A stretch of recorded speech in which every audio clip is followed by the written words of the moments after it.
उत्तर प्रदेश में आज का दिन गजब का ही रहा। अखिलेश यादव ने गैस सिलेंडर की मारामारी को लेकर सरकार को बुरी तरह घेर लिया। इतना ही नहीं, दादरी की रैली को लेकर सपा कार्यकर्ताओं में जबरदस्त उत्साह दिख रहा है। वहीं महिला आरक्षण को लेकर फिल्मों तक सियासी बयानबाजी तेज है। तो चलिए जानते हैं उत्तर प्रदेश की 10 बड़ी खबरें। सपा अध्यक्ष अखिलेश यादव ने केंद्र सरकार की नीतियों पर सवाल उठाए। उन्होंने कहा कि आम लोगों को रसोई गैस को लेकर परेशानी हो रही है। अखिलेश यादव ने आरोप लगाया कि सरकार की नीतियों से जनता पर असर पड़ रहा है। साथ ही उन्होंने बाजार और अन्य मुद्दों को लेकर के भी अपनी प्रतिक्रिया दी। उनके बयान के बाद राजनीतिक माहौल में चर्चा तेज हो गई है और विभिन्न प्रतिक्रियाएं सामने आ रही हैं। दादरी में होने वाली सभा को लेकर सपा कार्यकर्ताओं में उत्साह देखा जा रहा है। पार्टी नेताओं का कहना है कि कई जिलों में बड़ी संख्या में कार्यकर्ता रैली में शामिल होंगे। उन्होंने बताया कि यह कार्यक्रम राजनीतिक रूप से अहम माना जा रहा है। कार्यकर्ताओं ने कहा कि किसी भी स्थिति में वे कार्यक्रम में पहुंचने का प्रयास करेंगे। रैली को लेकर क्षेत्र में राजनीतिक गतिविधियां तेज हो गई हैं। महिला आरक्षण को लेकर सियासत तेज हो गई है। सपा सांसद इकरा हसन ने कानून का समर्थन करते हुए इसके लागू होने के तरीके पर सवाल उठाए। उन्होंने कहा कि आरक्षण के मानदंड और प्रक्रिया स्पष्ट होनी चाहिए, तभी इसका लाभ सही तरीके से महिलाओं तक पहुंच सकेगा। उनके बयान के बाद इस मुद्दे पर राजनीतिक बहस और तेज हो गई है। फिल्म में अतीक अहमद के किरदार को लेकर उठे विवाद पर संवाददाता अफजाल अंसारी ने तीखी प्रतिक्रिया दी। उन्होंने कहा कि फिल्मों के जरिए किसी व्यक्ति की छवि को इस तरह पेश करना सही नहीं है।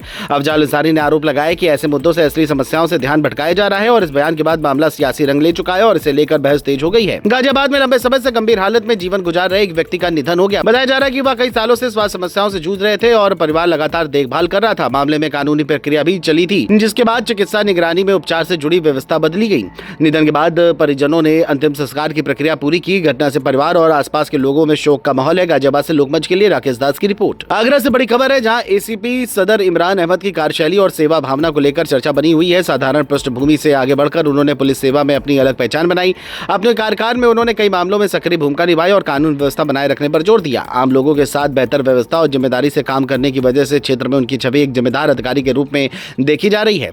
आगरा से लोकमंच के लिए मोहसिन खान की रिपोर्ट। अमरोहा की सैद नगली में एक अंतर्राष्ट्रीय धार्मिक शख्सियत के आगमन पर लोगों ने उनका गर्मजोशी से स्वागत किया। बड़ी संख्या में मौजूद लोगों ने फूल मालाओं के साथ इस्तकबाल किया। इस मौके पर कार्यक्रम में अमन, भाईचारे और एकता का संदेश दिया गया। वक्ताओं ने समाज में शांति और आपसी सौहार्द बनाए रखने पर जोर दिया। आयोजन में स्थानीय लोग और गणमान्य व्यक्ति भी शामिल रहे। अमरोहा से लोकमंच के लिए इकबाल अंसारी की रिपोर्ट। कासगंज में साइबर सेल पुलिस ने गुम हुए 80 मोबाइल फोन बरामद कर बड़ी सफलता हासिल की। बरामद मोबाइलों की कीमत लाखों रुपए बताई जा रही है। ये मोबाइल विभिन्न राज्यों से खोजकर मालिकों को वापस सौंपे गए। पुलिस के अभियान के तहत लगातार कार्रवाई की जा रही है, जिसके बाद इस सफलता मिली। मोबाइल वापस मिलने पर लोगों ने खुशी जताई और पुलिस की सराहना की। कासगंज से लोकमंच के लिए जुम्मन कुरैशी की रिपोर्ट। फिरोजाबाद में स्मार्ट मीटर के बाद बिजली समस्या को लेकर उपभोक्ताओं की लंबी लाइनें बिजली घरों पर देखी जा रही है। रिचार्ज के बावजूद सप्लाई शुरू न होने से लोग परेशान है। कई जगह उपभोक्ताओं की भीड़ बढ़ने पर पुलिस बल तैनात किया गया है।